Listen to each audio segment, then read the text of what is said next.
switch. Ito yung magic na sinasabi nila. Hindi mo kailangan mag-swing ng malakas kasi for some reason, the paddle generates power somehow. What's up, followers? This is Mox, and I am very, very excited to bring to you this brand new episode of The Big Dill. It's 2026, and this has been a great month so far. A lot of things pickleball related has been happening, and this episode is really exciting for me kasi this will be the first time that I will be unboxing and reviewing a pickleball paddle. Before I even do this, I would like to make a disclaimer. Hindi po ako isang coach, or I am not a professional player. I am not even a paddle expert. But I will be doing this from the point of view of beginners and yung mga taong nangongolekta ng mga paddle. Alam nyo kasi, lahat tayo sa pickleball community, yun yung saya. 'Di ba? Gusto natin na nag-explore tayo, we exchange ideas, we exchange yung mga nadidiscover natin na equipment like paddles, shoes, outfit, and all of those things. So today, that's exactly what I am bringing to you. And I have here a paddle from Joysent. Man. Honestly, I'm gonna tell you guys that I don't know exactly where this was made, where this brand is based. But if I'm guessing, kasi it also says here in the back, it says made in China. So I really don't know, but I thank the people from Joysent for trusting me and trusting me with this paddle, because pickleball has been great to me and I just really love doing this. So guys, let's get into this. What is the big deal with Joysent paddles?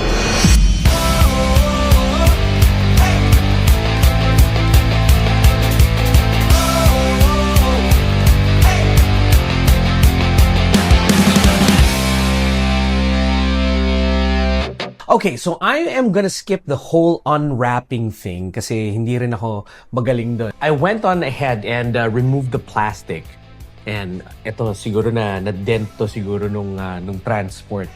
You can say na ginastosan siya. Ginastosan. And pag namimili tayo ng mga paddles, it's usually the front face that we look at. The appearance, the presentation, and the box always helps. Kasi pag nakakita tayo ng paddle na may box, instantly ang iniisip natin, wow, premium. So let's open it up and let me show you what's inside. This is the Halo X5.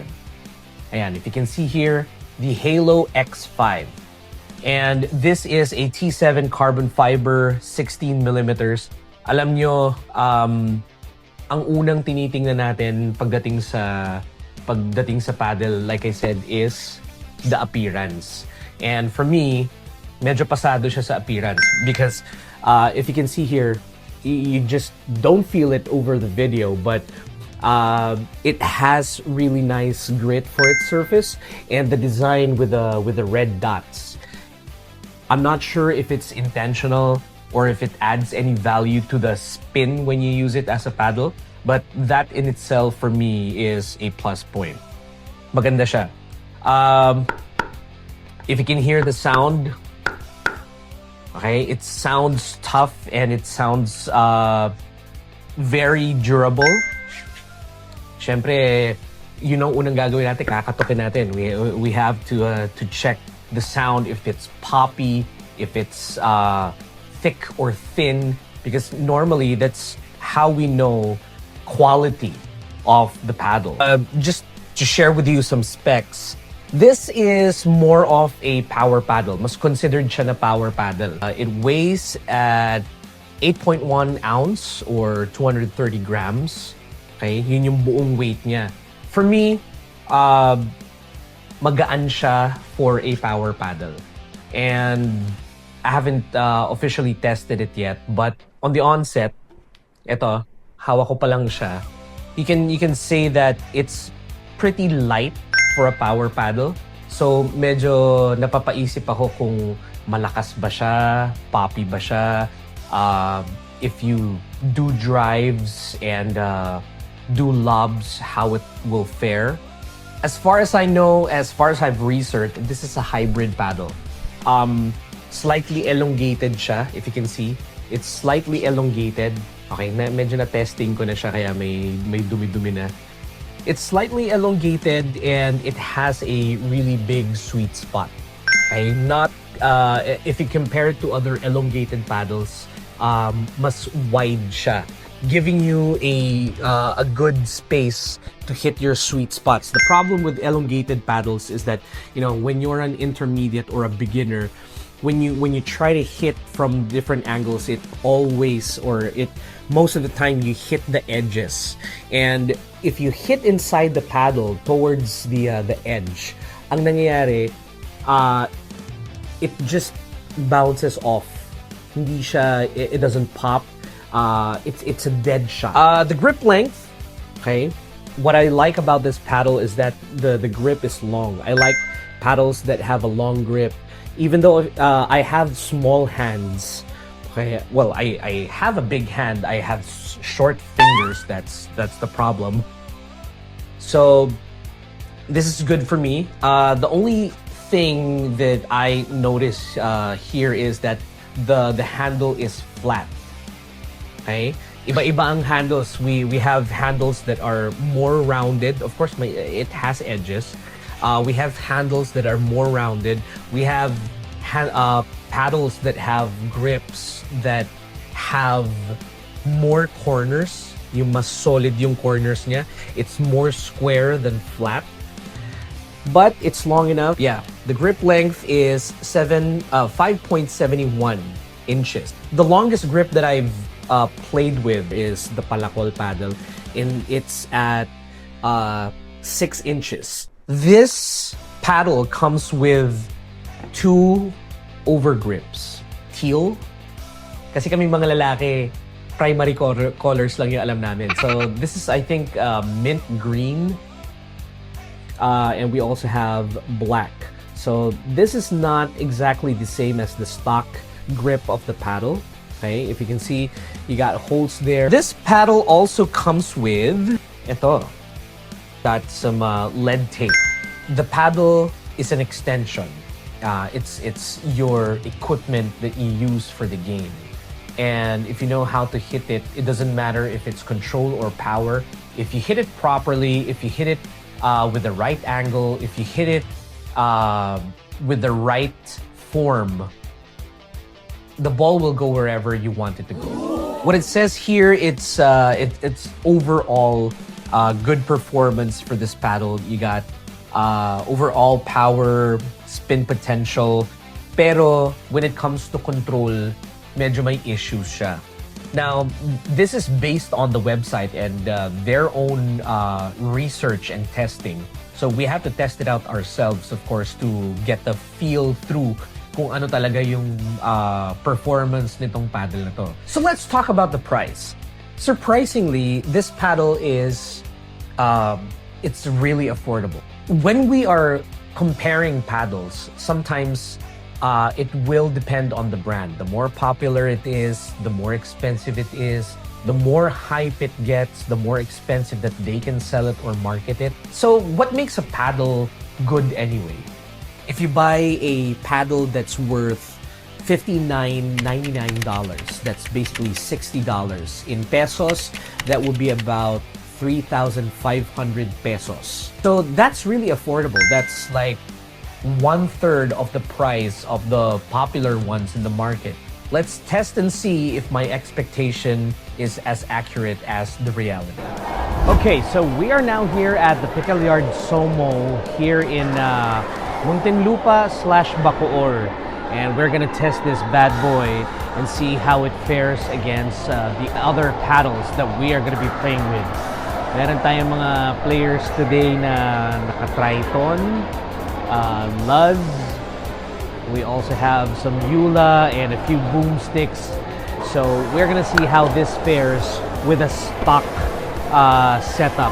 No weights, no grip, no nothing, just this one.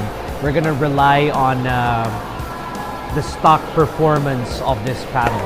Alright, so first I'd like to test it out on the walls. A bit of walling. Let's see how this fares. So dito pa lang, you can see that I'm having a hard time hitting it on the sweet spot. Most of it is hitting dun sa upper portion ng paddle. Yep. And when it hits the top part of the paddle, hindi siya masyado nagba-bounce off. Could be just me. I don't know. Malakas siya pang backhand. Sa forehand, kailangan ko pang sanayin na tumama siya sa sweet spot. Maybe it just takes a little getting used to. But the slice is good. And pag medyo ina-underhand slice ko siya, nakikita kung nagsispin yung ball ng mabilis. So spin test is good. Pop is medyo matigas siya, hindi siya booming like a Yula or the boomstick. Siyempre boomstick iba yan. So now let's try it for an open play. Okay, so I'm going to share this real quick while I'm waiting for the players for this open play court. What I've noticed so far is the swing weight of this paddle is a bit heavy. When it says it's a power paddle, it becomes a power paddle kasi if you swing hard, malakas siya talaga.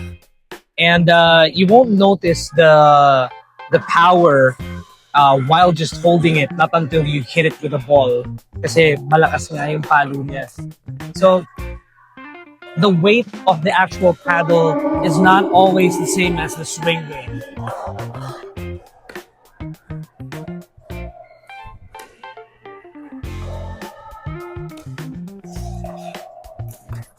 Oops. Do you want?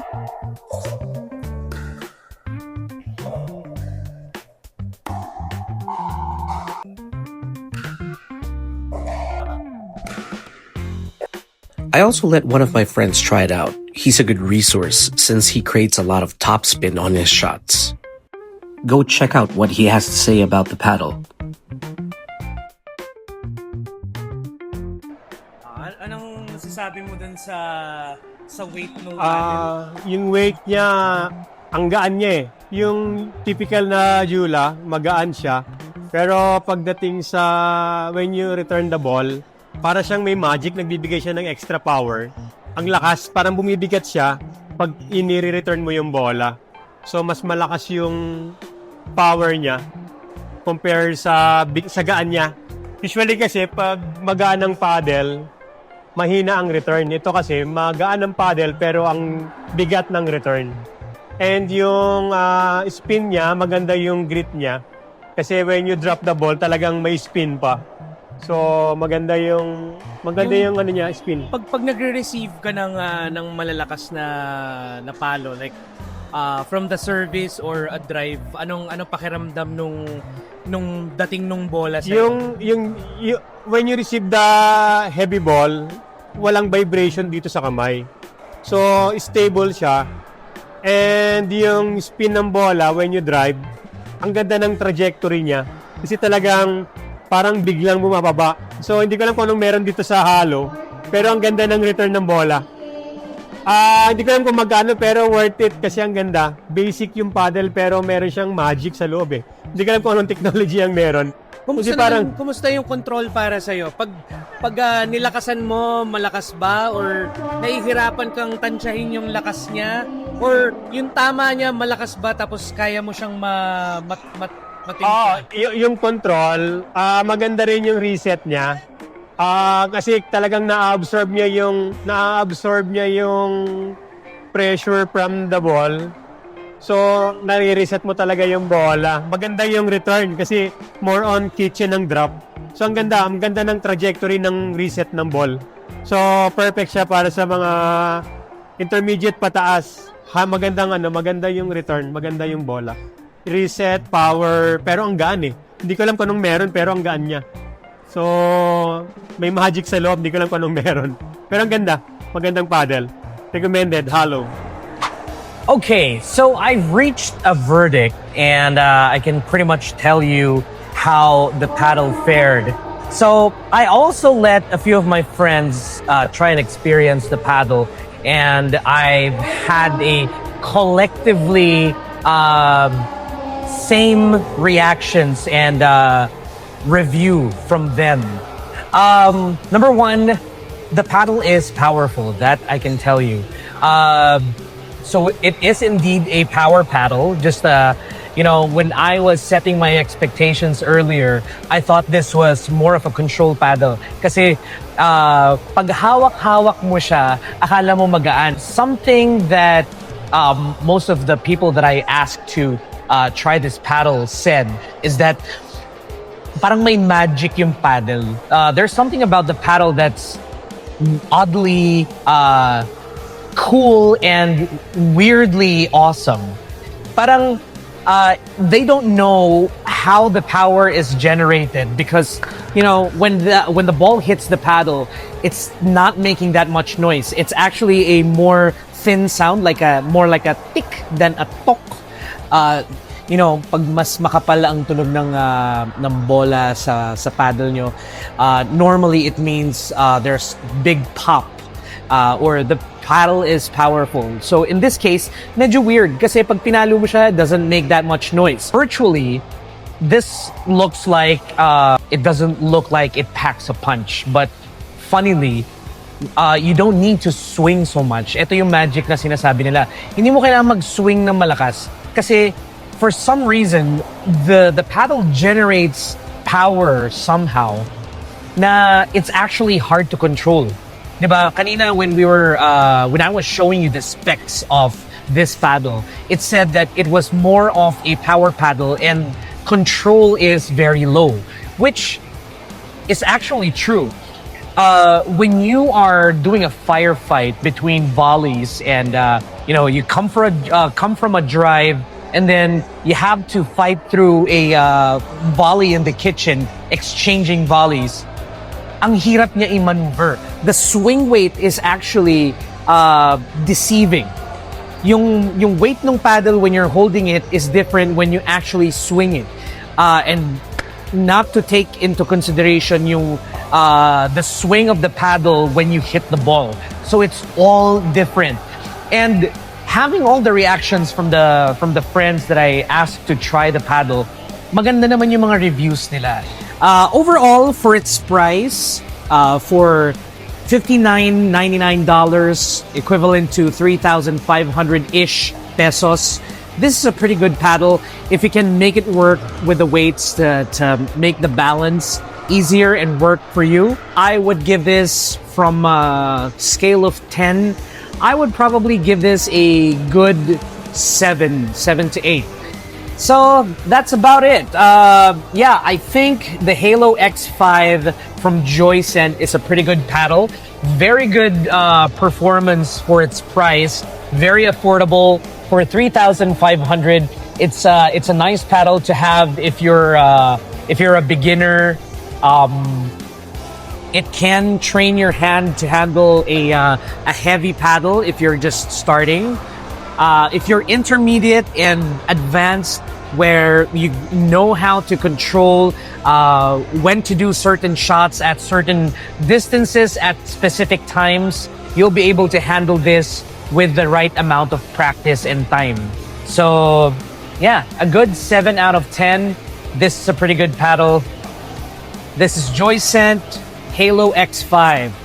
I hope you guys like this review. Let me know in the comment section what you think, if you've tried this before or if you'd like to know how to get it. Just post it on the comment section and let's talk about it. Once again, this is Mox, and that's the Big Deal with Joysent Halo X5.